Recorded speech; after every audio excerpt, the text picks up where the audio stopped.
और चलिए अब नजर डालते हैं देश और दुनिया की तमाम बड़ी खबरों के लिए ताबड़तोड़ 50 पर। महाराष्ट्र एटीएस ने पीएफआई पर किया बड़ा पर्दाफाश। पूछताछ में पकड़े गए आरोपियों ने पुलिस को बताया उन्हें अपने घरों में पेट्रोल बम, तेजाब और तलवार तैयार रखने का दिया गया था निर्देश। पीएफआई के बैन पर देश भर में जारी एक्शन। दिल्ली में 3 प्रॉपर्टी की गई सील। जुमे की नमाज को देखते हुए उत्तर प्रदेश में भी अलर्ट जारी। गुजरात के वडोदरा में पुलिस और एटीएस ने एक मदरसे को सील किया। पीएफआई कनेक्शन की वजह से की गई बड़ी कार्रवाई। केंद्र सरकार के फैसले के बाद पंजाब सरकार ने भी पीएफआई को बैन करने का नोटिफिकेशन जारी किया। सभी जिलों के डीसी और एसएसपी को बैन किए जाने के निर्देश की जानकारी दी गई। पीएफआई के खिलाफ बोलने पर बरेली के मौलाना शहाबुद्दीन रजवी को मिली जान से मारने की धमकी। दिल्ली के शाहीन बाग इलाके से कॉल पर धमकी देने का आरोप लगाया। पीएफआई को बैन करने के बाद केंद्र सरकार के समर्थन में आए कई मुस्लिम संगठन। जमाते उलेमा हिंद के राष्ट्रीय अध्यक्ष ने पीएम मोदी के नाम से गुरुग्राम के डिप्टी कमिश्नर को धन्यवाद ज्ञापन सौंपा। थोड़ी देर में देश के दूसरे CDS lieutenant general Anil Chauhan संभालेंगे पदभार। तीनों सेनाओं ने दिया गार्ड ऑफ ऑनर। पद संभालने से पहले नेशनल वॉर मेमोरियल पहुंचे देश के नए CDS lieutenant general Anil Chauhan. War memorial में शहीदों को दी श्रद्धांजलि। जम्मू कश्मीर के शोपियां में सुरक्षा बल और आतंकियों के बीच मुठभेड़। चित्रगाम में सेना ने 2 से 3 आतंकियों को घेरा। जम्मू कश्मीर के बारामूला में सेना के जवानों और आतंकियों के बीच मुठभेड़। बताया जा रहा है कि जवानों ने 2 आतंकियों को घेर लिया। जम्मू के उधमपुर में एक दिन में हुए 2 बम धमाकों के बाद पूरे शहर में हाई अलर्ट घोषित किया गया। पुलिस लाउडस्पीकर की मदद से लोगों को सतर्क रहने की अपील कर रही है। आर्मी एविएशन कोर में शामिल किया गया पहला लाइट कॉम्बैट हेलीकॉप्टर। एचएएल ने भारतीय सेना को सौंपा। 3 अक्टूबर को एयरफोर्स के बेड़े में होगा शामिल। दिल्ली के जामिया नगर इलाके में अस्पताल के पास छात्रों के 2 गुटों में विवाद। इस दौरान एक गुट ने छात्र को ने भी फायरिंग की। हालांकि गोली लगने से एक छात्र घायल। जांच में जुटी पुलिस। गाजियाबाद में एक हाउसिंग सोसाइटी के गेट पर हुआ जबरदस्त हंगामा। 2 लोगों को पीटते नजर आए हाउसिंग सोसाइटी के गार्ड। दोनों लड़के जबरन बिल्डिंग में घुसने की कर रहे थे कोशिश। गाजियाबाद में 2 लोगों ने एक छात्र को डंडे से पीटा। आरोपियों से छोड़ने की लगातार गुहार लगातार रहा छात्र। इस मामले में 2 आरोपियों को गिरफ्तार किया गया। यूपी के बाराबंकी में जमीन की रजिस्ट्री को लेकर वकील से लोगों की हुई मारपीट। दोनों तरफ से जमकर फेंकी गई कुर्सियां। तहसीलदार और पुलिस ने मामला शांत करवाया। यूपी के बागपत में महिलाओं के बीच कहासुनी के बाद जमकर बवाल हुआ। जमीन बंटवारे की वजह से शुरू हुआ था विवाद। मध्य प्रदेश के इंदौर में लड़की से छेड़छाड़ के आरोप में कुछ लोगों ने एक आदमी की जमकर पिटाई कर दी। घटना का वीडियो सोशल मीडिया पर वायरल। पुलिस ने केस दर्ज कर जांच शुरू की।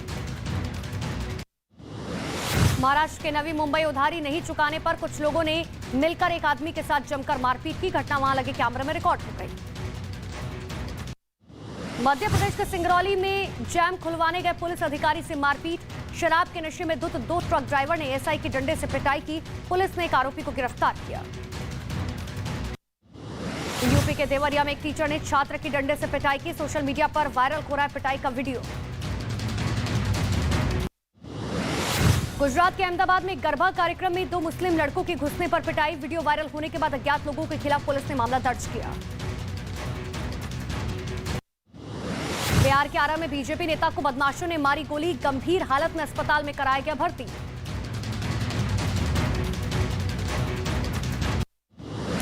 छत्तीसगढ़ के दुर्ग में एक ही परिवार के 4 लोगों की बेरहमी से हत्या की गई। जांच के लिए 30 सदस्यों की टीम गठित की गई। झारखंड के धनबाद में अवैध कब्जा हटाए जाने का दुकानदारों ने विरोध किया। सड़क पर उतरकर कार्रवाई के खिलाफ जमकर नारेबाजी की। बिहार के भागलपुर में चलती ट्रेन की खिड़की से लोगों ने मोबाइल चोरी के आरोपी को लटका दिया। इस दौरान लोगों ने जमकर पिटाई की। वीडियो रिकॉर्ड कर वायरल कर दिया। महाराष्ट्र के मालेगांव में मोबाइल चुराकर भाग रहे एक मोटरसाइकिल सवार की सड़क किनारे खड़ी एक कार से हुई टक्कर। हादसे में बाइक सवार की मौके पर की मौत। उत्तराखंड में अंकिता भंडारी हत्याकांड मामले में कार्रवाई हुई तेज। कोटद्वार कोर्ट ने पुल के तारे समेत तीनों आरोपियों को 3 दिन की पुलिस हिरासत में भेजा। गुजरात के सूरत में 25 करोड़ 80 लाख नकली करेंसी जब्त की गई। अहमदाबाद और मुंबई रोड पर एक एम्बुलेंस से पुलिस को मिला नकली नोट। बिहार के गया में रेलवे स्टेशन में एक यात्री से 19 लाख के गहने बरामद किए गए। हावड़ा जोधपुर एक्सप्रेस ट्रेन से उतरा था युवक। हैदराबाद में पुलिस ने गाड़ी चोर गिरोह का पर्दाफाश किया। गैंग के 2 सदस्यों को गिरफ्तार किया गया। बिहार के नवादा में पानी की तेज धार में फंसे 10 लोग, कड़ी मशक्कत के बाद सभी को सुरक्षित बचा लिया गया। अंतिम संस्कार में शामिल होने के लिए पहुंचे थे सभी लोग। दिल्ली के पास नोएडा सेक्टर 3 में कॉल सेंटर में लगी भीषण आग। दमकल की कई गाड़ियां आग बुझाने में जुटी। आग लगने की वजह साफ नहीं। यूपी के बागपत में चलते ट्रक में अचानक से लगी आग। ड्राइवर ट्रक से कूदकर उसने अपने जान बचाई। शॉर्ट सर्किट की वजह से ट्रक में लगी थी आग। लखनऊ में देर रात एक दुकान में लगी भीषण आग। दुकान का सारा सामान जलकर हुआ राख। दमकल कर्मियों ने आग पर काबू पाया। यूपी के इटावा में गश्त कर पुलिस की मुस्तैदी से टला बड़ा हादसा। घर के बाहर खड़ी कार में लगी आग को देखते हुए एक्शन में आए लोग पानी डालकर आग पर काबू पाया गया। पीएम मोदी आज गांधीनगर में वंदे भारत ट्रेन को दिखाएंगे हरी झंडी। पीएम गांधीनगर से कालूपुर रेलवे स्टेशन तक ट्रेन में सफर भी करेंगे। कांग्रेस नेता मल्लिकार्जुन खड़गे कर सकते हैं अध्यक्ष पद चुनाव के लिए नामांकन। खड़गे से मिले दिग्विजय सिंह। अध्यक्ष पद की रेस से बाहर हो सकते हैं दिग्विजय सिंह। कांग्रेस के राष्ट्रीय अध्यक्ष पद के लिए नामांकन से पहले बोले दिग्विजय सिंह, पर्चा भरने के बाद फिर भारत जोड़ो यात्रा में शामिल हो जाऊंगा। पार्टी के सभी वरिष्ठ नेताओं से मिल रहा हूं। सोनिया गांधी से मिले सचिन पायलट। मुलाकात के बाद बोले अपनी भावनाओं से सोनिया गांधी को अवगत कराया। अगले साल होने वाले राजस्थान विधानसभा चुनाव जीतना पहली प्राथमिकता। देर रात सोनिया गांधी डिनर के लिए प्रियंका गांधी के घर पहुंची। सूत्रों के मुताबिक कांग्रेस अध्यक्ष पद चुनाव को लेकर चर्चा हुई, जिसमें वीडियो कॉल से राहुल गांधी भी जुड़े थे। बीजेपी अध्यक्ष जेपी नड्डा के ओडिशा दौरे का आज दूसरा दिन। नड्डा ने पुरी के जगन्नाथ मंदिर में की पूजा। इस मौके पर केंद्रीय शिक्षा मंत्री धर्मेंद्र प्रधान भी उनके साथ मौजूद रहे। वाराणसी के ज्ञानवापी मामले में कोर्ट से वैज्ञानिक जांच की मांग की गई। हिंदू संगठनों ने समर्थन किया। काशी की गलियों में पोस्टर लगाकर शिवलिंग की जांच की मांग। ग्लोबल इनोवेशन इंडेक्स 2022 में सुधरी भारत की स्थिति। 41 स्थान का छलांग लगाकर 40वें नंबर पर पहुंचा इंडिया। 2015 में 81वें नंबर पर था देश। लखनऊ में चल रहे एक बुक फेयर में 6 फीट की किताब बनी आकर्षण का केंद्र। भगवान श्री राम पर लिखी गई ये किताब पर हर किसी की खींच रही है अपनी तरफ नजर। देश में पिछले 24 घंटे में कोरोना के 3,947 नए केस। अभी भी देश में 39,000 से ज्यादा एक्टिव केस।